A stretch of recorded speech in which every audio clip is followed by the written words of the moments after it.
In front of me is POCO X8 Pro, and today I would like to show you how you can delete the password from Passwords Manager.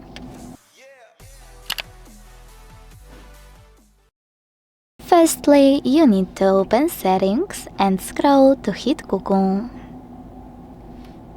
Now scroll again, but this time to click on Autofill with Google over here. Now select Google Password Manager. Click on a password you wanna get rid of and enter your screen lock.